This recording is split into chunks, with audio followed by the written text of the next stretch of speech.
کی توجہ کو تو جو حقائق سامنے آتے ہیں، وقت کم ہو رہا ہے تو میں جلدی ذرا کروں گا۔ ان میں سے نمبر ایک ایران ہے۔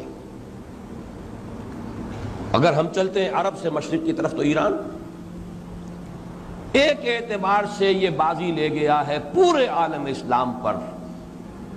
ان کے مذہبی عقائد، ان کی فقہ سے ہمیں جو اختلاف ہے وہ ہے اپنی جگہ پر ہے۔ آپ کو معلوم ہے میرے بارے میں کسی کو اشتباہ نہیں ہو سکتا اس اعتبار سے۔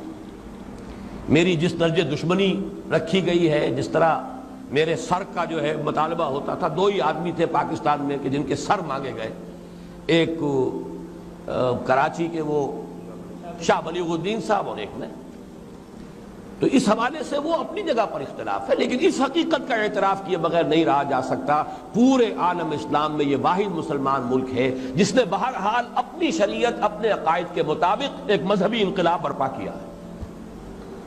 اور پورے عالم اسلام میں مذہبی سطح پر، حکومت کی سطح پر فنڈامنٹلسٹ صرف ایک ملک ہے، یا دوسرا جو ہے تھوڑا سا وہ ہے سوڈان، لیکن اس کی اہمیت اس لیے نہیں کہ وہ کسی عوامی انقلاب سے نہیں بنا، بلکہ وہ تو ایک فوجی انقلاب سے شکل بنی ہے جو بھی بنی ہے۔ اللہ کرے اس میں استقامت ہو، اس سے یقینی کوئی نتیجہ برآمد ہو جائے۔ خبریں بھی اچھی آ رہی ہیں، لیکن میں تو دنیا کا جو پرسپیکٹو ہے اس کے حوالے سے عرض کر رہا ہوں کہ اس پہلو سے ایران ان کا ٹارگٹ ہے، ٹارگٹ نمبر 1 ایک خاص اعتبار سے۔ ٹارگٹ نمبر 1 ایک دوسرے اعتبار سے ہم ہیں، وہ میں بعد میں عرض کروں گا۔ چونکہ حکومت کی سطح پر فنڈامنٹلزم ہے اور وہ آیا ہے ایک عوامی انقلاب کے نتیجے میں، پھر ان کے پاس تیل کی دولت ہے، اس کے خلاف اکنامک سینکشنز بھی ہو جائیں تو اگر لیبیا کھڑا ہو سکتا ہے تو بہرحال وہ بھی کھڑا ہو سکتا ہے، اور نقشہ وہ دنیا کو دکھا چکا ہے کہ لڑا دے ممولے کو شہباز سے، یہ نقشہ بھی اس نے دکھا دیا ہے۔ یہ ہے ایران کا معاملہ۔ نمبر 2 پاکستان۔ پاکستان 400 برس کی تجدیدی مساعی کا امین ہے، امانت دار ہے۔ پورے ہندوستان میں مجدد الفسانی رحمت اللہ علیہ، شاہ ولی اللہ دہلوی رحمت اللہ علیہ، سید احمد بریلوی رحمت اللہ علیہ، ان کا جہاد، پھر اس 20ویں صدی عیسوی میں یا 14ویں صدی ہجری میں علامہ اقبال جیسا مفکر، مولانا مودودی جیسا مصنف، مولانا الیاس جیسا مبلغ، شیخ الہند جیسا مجاہد حریت، پورے عالم اسلام میں ان کا پیرلل کوئی موجود نہیں۔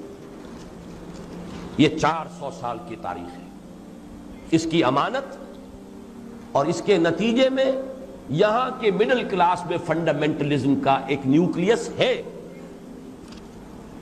اگرچہ حکومت کی سطح پر کوئی پیش رفت نہیں ہو سکی آج تک، بلکہ اب تو پسپائی ہو رہی ہے، اب پیچھے ہٹ رہے ہیں۔ وہ ہمارے ان سیاسی جو بھی زعماء ہیں، جو جماعتیں ہیں، ان کی غلطی اور الیکشن ہی کو واحد میدان بنا کر اس کے اندر اپنا سارا وقت و توانائی اور قوتیں ضائع کر دینا، یہ ہے در حقیقت جس کا کہ یہ صدا مل رہی ہے کہ اس اعتبار سے تو پسپائی کی طرف ہے معاملہ، کسی پیش رفت کی طرف نہیں ہے۔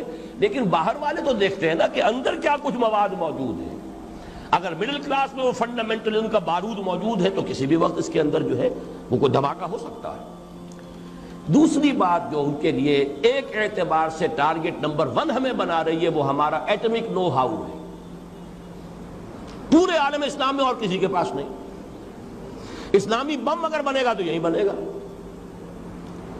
یہ ہے مختلف اسباب جس کے بنا پر ایران اور پاکستان کو آپ بریکٹ کر لیجئے، یہ اس نیو ورلڈ آرڈر یا آج کی میری گفتگو کے حوالے سے یہودی اور عیسائی گٹھ جوڑ کا جو ٹارگٹ نمبر 1 ہے، ایک اعتبار سے ایران ہے، ایک اعتبار سے پاکستان۔